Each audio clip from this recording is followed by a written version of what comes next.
লক্ষ্মীপুরের রামগতি উপজেলার চরমিজ ইউনিয়নের ৫ নম্বর ওয়ার্ডের চর আফজাল গ্রামে বয়ে যাওয়া ভুলুয়া নদীর ভাঙনে দিশেহারা হয়ে পড়েছে কয়েক হাজার মানুষ।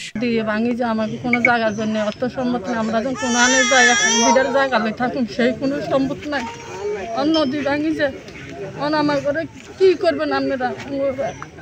অনেক দিনইতে ভাঙতে চাই যে কয়েক বছর ভাঙি যায়, আমরা অনেক কষ্টতে আছি। মানে জোয়ার যদি আসে তাহলে আমরা বাড়ির থেকে বাইরে বেরো কোনো পদ্ধতি নেই। যদি পানি নামি যায় তাহলে আমরা অনেক কষ্ট করি বাইরে। তো এই ভুলুয়া নদীটা দুইটা স্পটে ভাঙতেছে, সুমন্নসর পুরে যেতেছে, আমার রামগতিতে ভাঙতেছে।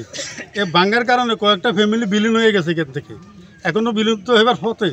আর তারা জোয়ার আসলে এদের ঘর বাড়ি ডুবে যেতেছে। অবিলম্বে আমরা সরকারের কাছে একটা আবেদন জানাই, আমাদের একটা সুপরামর্শ দিতে। আমরা প্রতিদিন নদীর গর্ভে বিলীন হয়ে যাচ্ছে ঘর বাড়ি ও ফসলি জমি। নদীর তীব্র ভাঙনে শতাধিক পরিবার ইতোমধ্যে নিঃস্ব হয়েছে, আর হুমকির মুখে রয়েছে আরো বহু বসত বাড়ি ও শিক্ষা ধর্মীয় প্রতিষ্ঠান। পাই যে কোথাও যে কোনো একটা স্থানে যে জায়গা নিবে এরকম কোনো সুযোগ নাই। আমাদের এলাকা অনেক গরিব এবং কি এরকমভাবে ভাঙতেছে। আমরা সুবর্ণচর ওটা বাঁধ দেওয়া হয়েছে বেরিবান, ওটার ক্ষেত্রে আমাদের এটা অনেক বেশি ভাঙে। আমরা জোয়ার যখন আসে তখন বাড়ির থেকে বের হইতে পারি না এবং কোথায় যাবো এরকম কোনো সুযোগ আমাদের নেই। কারণ আমরা সরকারের কাছে আমাদের আকুল আবেদন জানাই যে সরকার আমাদের প্রতি সহানুভূতি দেখে যাতে আমাদেরকে সহযোগিতা করে এবং আমাদের এই বিপদ থেকে যেন আমরা মুক্তি পাই।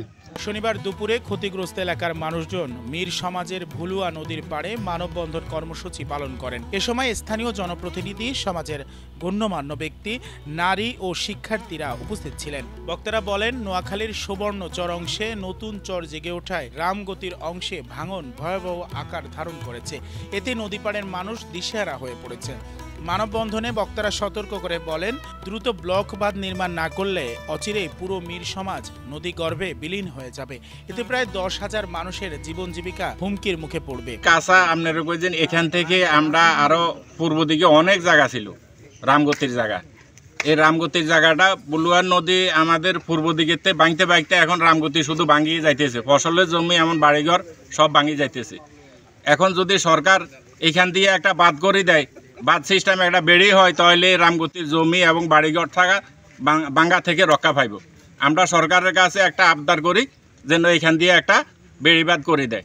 সুবর্ণচর ভরাট হইতেছে, ভুলুয়া নদী পশ্চিম দিকে রামগতি ভাঙি মানুষের ফসলাদি বাড়িঘর সব বিলীন হয়ে যেতেছে। আমরা সরকারের কাছে আমরা থাকার মতো কোনো ব্যবস্থা নাই। আমরা বর্তমানে এখনও সরকারের জায়গায় আছি। সরকার আমাদেরকে জায়গা দিচ্ছে, আমরা অসহায় ভূমিহীন। আমরা সরকারের কাছে আবদার করি যেন সরকারি কর্তৃপক্ষ বর্তমানে ইয়ারও সাহেব যে আছে উনি ওনার দায়িত্বে বা পানি উন্নয়ন বোর্ড যদি আমাদের এই বেড়িবাঁধ দিয়া যদি আমরা রক্ষা করে তাহলে হয়তো আমরা বাঁচতে পারি জনগণ। এই আমার আকুল আবেদন। তাই তারা জরুরি ভিত্তিতে নদীর তীরে বাঁধ নির্মাণে সরকারের হস্তক্ষেপ দাবি করেন। অন্যদিকে লক্ষ্মীপুর পানি উন্নয়ন বোর্ডের নির্বাহী প্রকৌশলী নাহিদুজ্জামান খান জানান, বিষয়টি সরজমিনে তদন্ত করে প্রয়োজনীয় পদক্ষেপ নেওয়া হবে। ভুলুয়া নদীর ভাঙন যেন শুধু একটি গ্রাম বা ইউনিয়নের সংকট নয়, বরং এটি উপকূলীয় অঞ্চলের মানুষের দীর্ঘদিনের এক অব্যাহত দুর্ভোগের প্রতিচ্ছবি। তাই টেকসই সমাধানের জন্য প্রয়োজন জরুরি উদ্যোগ ও দীর্ঘমেয়াদী পরিকল্পনা।